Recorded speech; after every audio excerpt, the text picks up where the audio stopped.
پہلی روایت حضرت عبداللہ بن عمر رضی اللہ تعالیٰ عنہ کی ہے اور یہ صحیح بخاری شریف میں حدیث نمبر 3655 کہتے ہیں ہم جناب رسول پاک صلی اللہ علیہ وآلہ وسلم کی موجودگی میں بھی امت میں سب سے بہتر جناب ابو بکر کو، پھر عمر کو اور پھر حضرت عثمان کو کہا کرتے ہیں۔ آپ کی افضلیت حضور کی موجودگی کے اندر بھی اسی طرح بیان کی جاتی ہے۔ امام احمد بن حنبل فضائل الصحابہ میں لائے حدیث نمبر 135، 508، 662۔ نبی پاک صلی اللہ علیہ وسلم کا فرمان ہے، اے ابو الدرداء تم ایسے شخص سے آگے چل رہے ہو، یعنی وہ سیدنا صدیق اکبر کے آگے چل رہے تھے، تو کہا اے ابو الدرداء تم ایسے شخص سے آگے چل رہے ہو جو دنیا اور آخرت میں تم سے بہتر ہے۔ انبیاء و مرسلین کے بعد ابو بکر سے افضل کسی بھی شخص پر نہ کبھی سورج طلوع ہوا ہے نہ کبھی غروب ہوا ہے۔ بالکل صاف ستھری بات ہے۔ یہ ہم نے آپ کو بتا دیا کہ یہ باعتبار تقوی اور کثرت ثواب کی ہے، باعتبار تقوی اور کثرت ثواب کی۔ دیکھیں مختلف مقامات پر مختلف خوبی ہے، مختلف فضیلتیں، مختلف جگہوں پر آقا علیہ الصلوۃ والسلام نے مختلف ہستیوں کو عطا فرمائی، ان کو کہتی ہے جزوی فضیلتیں، ٹھیک ہے۔ فضیلت مطلقہ وہ تقوی ہے، اس میں صدیق اکبر کی شان سب سے بلند ہے۔ دیکھیں نا، اب داماد رسول مولا کائنات علی المرتضیٰ ہے، یہ ان کی فضیلت ہے، ان کے ساتھ کتنا قربت کا تعلق ہے ان کا، ٹھیک۔ اچھا پھر اسی طرح حضرت عثمان غنی کو دیکھیں تو وہ بھی داماد رسول ہیں، ان کے ہاں تو یکے بعد دیگر 2 صاحبزادیاں حضور کی ان کے گھر میں تشریف لائی، وہ بھی داماد رسول ہیں۔ پھر کسی مقام پر آقا علیہ الصلوۃ والسلام نے کسی بزرگ ہستی کو فضیلت دیتے ہوئے فرما دیا، کل میں جھنڈا اس کے ہاتھ میں دوں گا جس کے ہاتھ پہ اللہ جنگ فتح فرما دے گا، ہے یہ مولا کائنات علی المرتضیٰ کی عظمت و شان ہے۔ اور کسی مقام پر سیدنا صدیق اکبر رضی اللہ تعالیٰ کے بارے میں فرمایا، میرا حکم دو نے کو مصلی پہ چڑھ کے نماز پڑھا۔ یہ مختلف فضیلتیں ہیں، مختلف فضیلتیں جو مختلف مقامات پر مختلف ہستیوں کو آقا علیہ الصلوۃ والسلام نے عطا فرمائی، لہذا اس دائرہ کار میں یہ ان کی افضلیت ہے۔ لیکن جب افضلیت مطلقہ کہ سب سے بڑی افضلیت یہ بیان کی جائے گی تو وہ باعتبار تقوی کے، باعتبار کثرت ثواب کے۔ تقوی کے ذریعے اللہ کے جتنا قریب صدیق اکبر ہے کوئی نہیں۔ آپ پوچھیں گے اس کی دلیل، کہ اس کی دلیل آسان ہے، اس کے اوپر ہم بیان کر چکے ہیں، تفصیلات دے چکے ہیں اسی ممبر سے۔ میں نے بخاری مسلم کی روایات پڑھ کر آپ لوگوں کو اس کی نمبرنگ تک کوٹ کی، وہ بیانات میرے یوٹیوب چینل کے اوپر اپلوڈ ہیں، آپ اس کو سن بھی سکتے ہیں۔ وہ یہ کہ دیکھیں نا، یہ جو مصلی ہوتا ہے نا، مصلی امامت، یہ خاص کر متقی لوگوں کا کام ہے، اس پر غیر متقی امام نہیں بنا سکتے۔ آپ دیکھیں نا، اگر کسی کے بارے میں پتہ چل جائے نا کہ یہ بندہ متقی نہیں ہے تو اس کو امام نہیں بننا چاہیے، لوگوں کو امام بنانا بھی نہیں چاہیے، اس کو اجازت نہیں ہے، اس کی حرام ہے ایسے بندے کو امام بنانا جو متقی نہیں ہے، یعنی جو گناہوں سے بچنے کی کوشش نہیں کرتا۔ ایک ہوتا نا کہ سستی کی وجہ سے گناہ ہو گیا، کوشش کی لیکن بتقاضۂ بشریت بچ نہیں سکے، لیکن پھر توبہ کر لی، وہ کیٹیگری نہیں۔ وہ لوگ جو لذت کے ساتھ، شوق کے ساتھ گناہ کرتے ہیں ان کو فاسق کہتے ہیں۔ ایسے لوگوں کو امام نہیں بنایا جا سکتا۔ امام کس کو بناتے؟ جو متقی ہو، ہیں جو متقی۔ مجھے بتائیں صدیق اکبر کا تقوی کس کیفیت میں ہوگا کہ جن کے پیچھے مولا کائنات علی المرتضیٰ جیسے نمازی ہوں گے، حضرت عثمان غنی جیسے نمازی ہوں گے، حضرت فاروق اعظم جیسے نمازی ہوں گے، اہل بیت اطہار کی مقدس ذوات ہوں گی، خود حضور کے چچا حضرت عباس جیسے ہوں گے، ان کی آل اولاد ہوگی، پھر مدینہ کے سارے صحابہ، وہ تقوی میں کس سطح پر ہوں گے۔ اب امامت کے لیے جس ہستی کو چننا ہوگا وہ با اعتبار تقوی کے ان سب سے اعلیٰ ہونا چاہیے تھا۔ اور آقا کی نگاہ سے بہتر کوئی جانتا ہے اس کو؟ بولیے، حضور سے بڑھ کر تو کوئی بھی نہیں جانتا کہ ایسے نمازی جن کی راتیں اللہ کی عبادت میں گزرتی، جو ہر وقت اللہ کی رضا کے لیے اپنے آپ کو فدا کرنے کے لیے تلے رہتے ہیں، جن کے دل میں دنیا نہیں ہے، وہ اپنے آپ کو گناہوں سے پاک رکھتے ہیں، گناہ قریب بھی نہیں آنے دیتے۔ ایسے بزرگ ہستی ہیں جنہوں نے دین کی خاطر مارے کھائیں، گھر بار چھوڑے، کاروبار چھوڑے، اپنا قبیلہ چھوڑا، وہ لوگ جو دین میں اتنے خالص ہیں، اب ان ہستیوں کا امام بنایا جانا تھا۔ تو مجھے بتائیں جب انتخاب ہوا تو صدیق اکبر کا انتخاب نہیں بتاتا کہ ان سارے متقیوں میں بڑے متقی صدیق اکبر ہیں، لہذا مصلی پہ کھڑا ہونا یہ صدیق اکبر کی افضلیت کی دلیل ہے۔ اگر آپ تقوی میں کم ہوتے تو صدیق اکبر کبھی بھی امام نہ بنائے جاتے۔ نگاہ نبوت جانتی تھی کہ جتنے بھی نمازی ہیں یہ تقوی میں کم نہیں ہے، کوئی بھی دنیا میں عامت الناس کوئی بھی ان کے تقوی کی جوتی کا مقابلہ نہیں کر سکتا۔ یہ تقوی میں اس سطح کے لوگ ہیں، یہ صبح کرتے ہیں تو اللہ کی رضا پر، شام کرتے ہیں تو اللہ کی رضا پر، یہ بات کرتے ہیں تو اللہ کی رضا کی، یہ کام کرتے ہیں تو اللہ کی رضا، اپنی ذات کے لیے ان کو کچھ نہیں چاہیے، یہ جو کرتے ہیں اللہ کی۔ اس سطح کے متقی لوگ صفوں میں کھڑے ہیں، آقا علیہ الصلوۃ والسلام تشریف نہیں لائے، اب امام بنانا ہے، حضور تشریف نہیں لائیں گے، تو حضور علیہ الصلوۃ والسلام نے یہ سنن الکبریٰ بیہقی اٹھا لے، سنن الکبریٰ نسائی اٹھا لے، یا سیاستہ کی آپ 6 کی 6 کتابیں اٹھا لیں، ہمارا مذہب بہت کلیئر ہے اس کے اوپر، یہ روایتیں ساری تفصیلات کے ساتھ، تحقیقات کے ساتھ اور تصحیحات کے ساتھ ہماری کتابوں میں موجود ہے۔ آقا علیہ الصلوۃ والسلام نے یہ مغرب کی نماز ہو گئی، جمعرات کا دن ہے، مغرب کی نماز ہو گئی، یہ یاد رکھا کریں ساری باتیں، بھولا نہ کریں، کبھی کسی کو سنانی پڑ جاتی ہے، کسی کی اصلاح کرنی پڑ جاتی ہے، تو محبت پیار سے اصلاح کریں، جو محبت پیار سے اصلاح نہ کروانا چاہے تو سلام کر کے گزر جائے، بات سمجھ رہی ہے تو سمجھانے کے لیے تیار ہے، لڑنے کا نہ ہمیں فن نہیں آتا، نہ سیکھا ہی، نہ سیکھنا ہی ہے، نہ یہ کرنا ہی ہے، دین اجازت ہی نہیں دیتا اس کی۔ تو بڑی توجہ سے جمعرات والے دن مغرب حضور نے پڑھائی ہے، اب عشاء کا وقت ہونے کے قریب ہے، بعض روایات میں آتا ہے عشاء کا وقت ہو گیا ہے، اذان ہو گئی ہے، آقا علیہ الصلوۃ والسلام کی طبیعت مبارکہ کے اندر اب اتنا افاقہ نہیں ہے کہ حضور علیہ الصلوۃ والسلام قدمین طیبین کے ساتھ مسجد میں تشریف لے جائیں اور نماز پڑھا دیں۔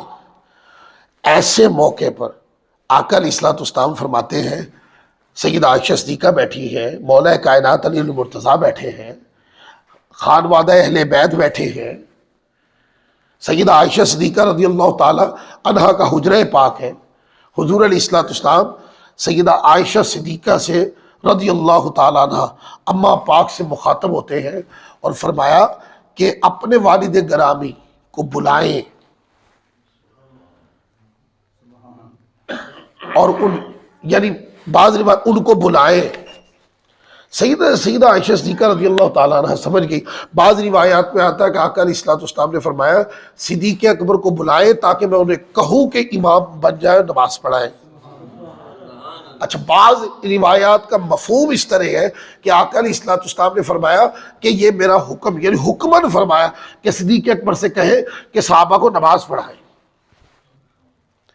اب یہ بات سن کے نا، یہ اس مقام پر سیدہ عائشہ صدیقہ رضی اللہ تعالی عنہ غالباً یہ چاہتی تھی کہ اہل بیت اطہار میں سے کسی بزرگ ہستی کو حضور اپنے مصلی پہ کھڑا کر دے تاکہ کوئی اختلاف جس کا امکان عقل میں آ رہا ہے، ہو سکتا عقل میں آئے پر اس کا امکان نہ بھی ہو، ایک خدشہ کبھی ذہن میں آتا ہے نا، تو آپ نے کہا یا سیدی یا رسول اللہ، میرے والد بڑے رقیق القلب ہیں، آقا آپ کی جگہ پہ کھڑے ہو کر نماز پڑھانا یہ بہت مشکل کام ہے، تو حضور آپ کسی اور ہستی سے کہیں وہ نماز پڑھا دیں۔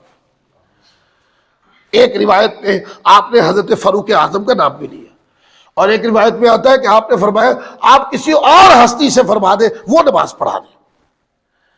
اب یہاں حدیث پاک میں کلمات آتے ہیں، آپ کے لیے یہاں صرف ایک ہی جملہ بولوں گا، اس مقام پر سیدہ عائشہ صدیقہ رضی اللہ تعالی عنہا کو حضور نے تنبیہی کلمات فرمائے، ایسے کلمات کہ جس کے بعد حضور کوئی اور بات سننا نہیں چاہتے. ایسی لائن حضور علیہ الصلوۃ والسلام نے ارشاد فرما دی کہ جس کا معنی یہ ہے کہ مزید اس موضوع پہ میرے ساتھ بات نہیں کی جائے گی. صدیق اکبر سے گئے کہ لوگوں کو نماز پڑھائے. اب بتائیں شیعہ علماء آج جو اتنا بڑا یہ جو مسئلہ کھڑا کیا ہوا ہے، ہماری اماں پاک آپ کے ہاں تو عزت کرنے کا رواج نہیں ہے نا، ہمارے تو سر ان کے غلاموں در غلاموں در غلاموں کے قدموں کی بھی خاک ہے. ہماری اماں پاک سیدہ عائشہ الصدیقہ طیبہ طاہرہ عابدہ زاہدہ رضی اللہ تعالی عنہا جو ام المؤمنین ہے، آپ ہی کا تو مسئلہ حل کروانا چاہتی تھی وہ کہ میرے والد گرامی کو کھڑا نہ کرے. وہ جان گئی کہ حضور علیہ الصلوۃ والسلام کی ظاہری وفات طیبہ کا وقت قریب آ گیا ہے، یہ فیصلہ زبان مصطفیٰ سے ہو جائے تو کافی ہے. عرض کی آقا کسی اور بزرگ ہستی سے کہ نماز پڑھائے، پر حضور علیہ الصلوۃ والسلام کی منشا میں سوائے صدیق اکبر کے مصلی امامت کے لیے کوئی اور ہستی تھی ہی نہیں. بات ہی ختم.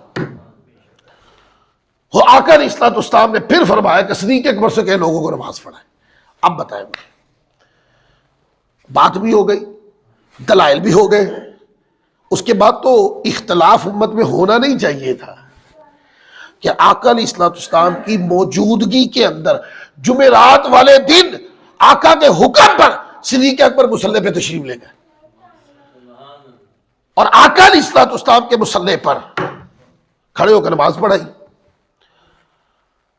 جو پیچھے کھڑے ہو کے نماز پڑھ رہے تھے ان کے برابر کا کوئی نہیں تھا دنیا میں اس وقت، یہ میں آپ کو بتا دوں.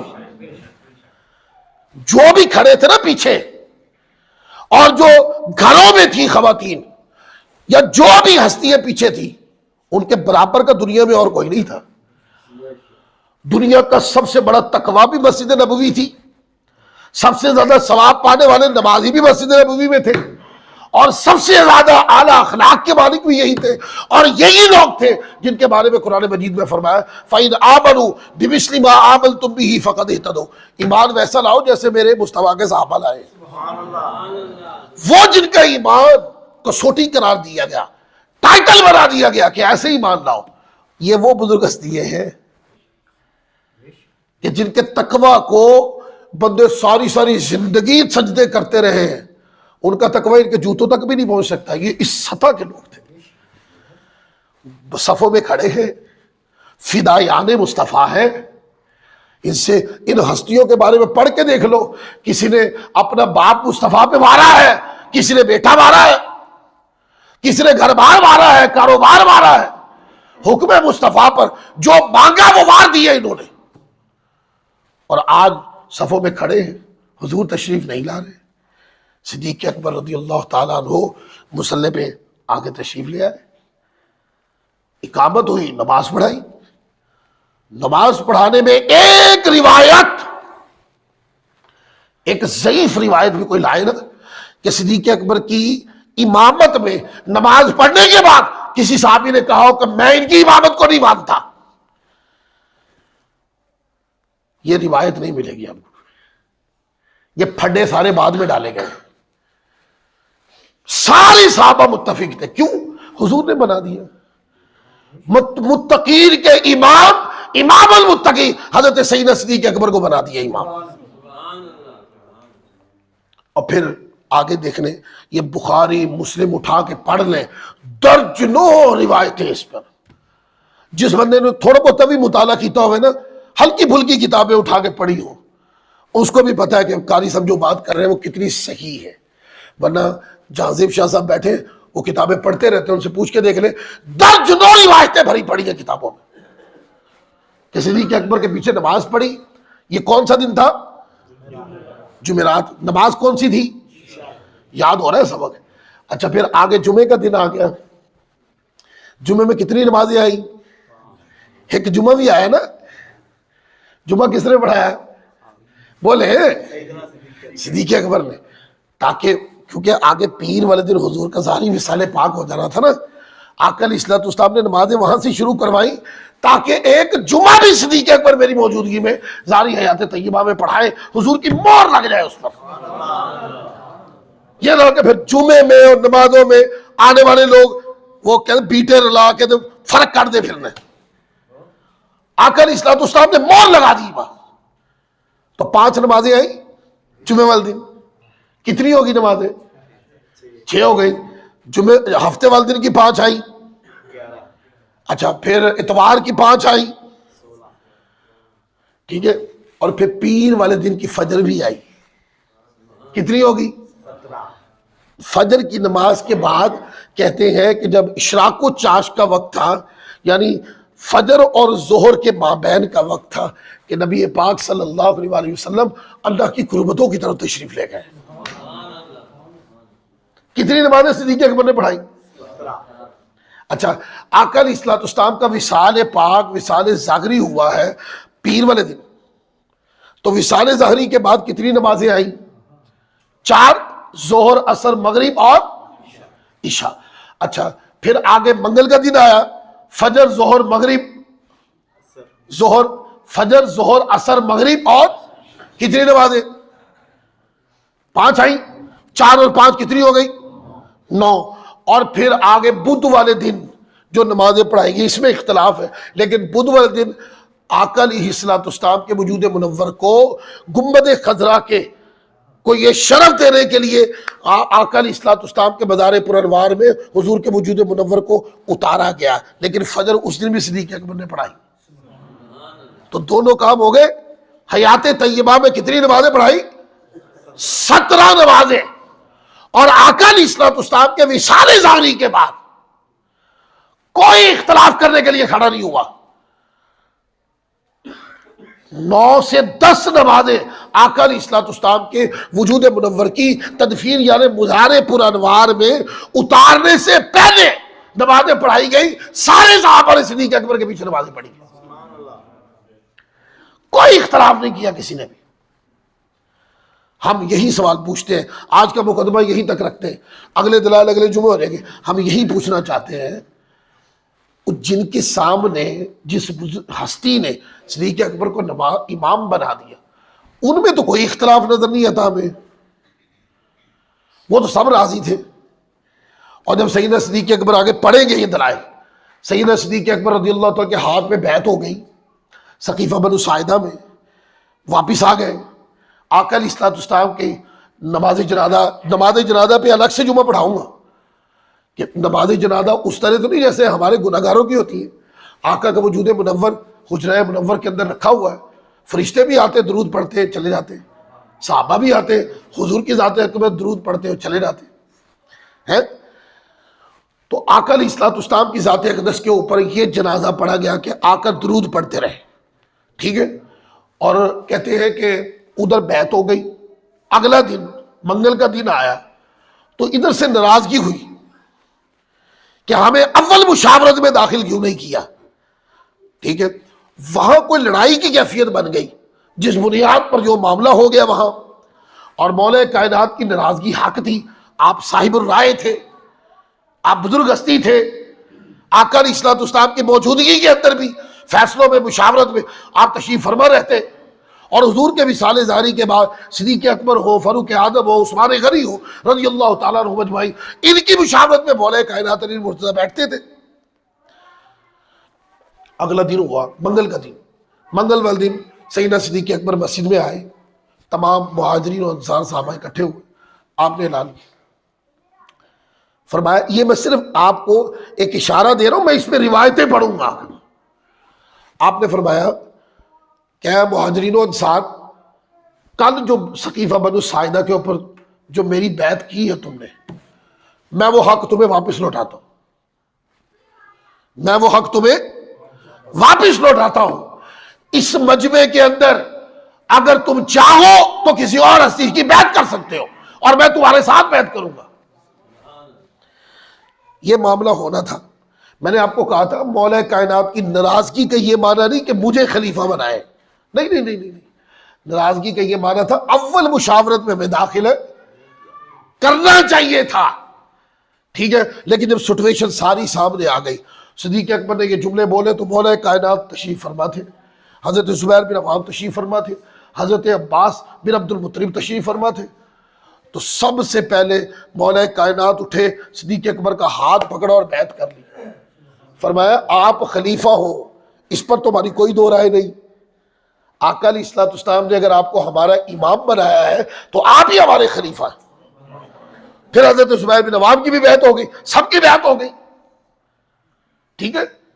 تو اس کے بعد پھر آقا علیہ الصلوۃ والسلام کے وجود منور کی مزار پر انوار میں حضور علیہ الصلوۃ والسلام کے وجود منور کو اتارا گیا۔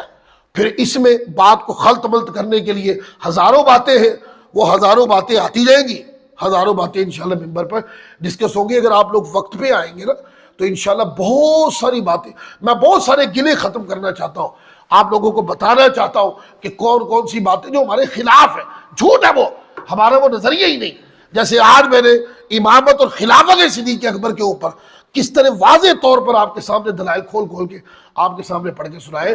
ہمارا عقیدہ جو ہے ہوا میں اڑا دینے والا عقیدہ نہیں ہے، اس کی بنیاد ہے آقا علیہ الصلوۃ والسلام کی احادیث طیبات۔ اللہ تعالی ہم سب کو عمل کی توفیق عطا فرمائے۔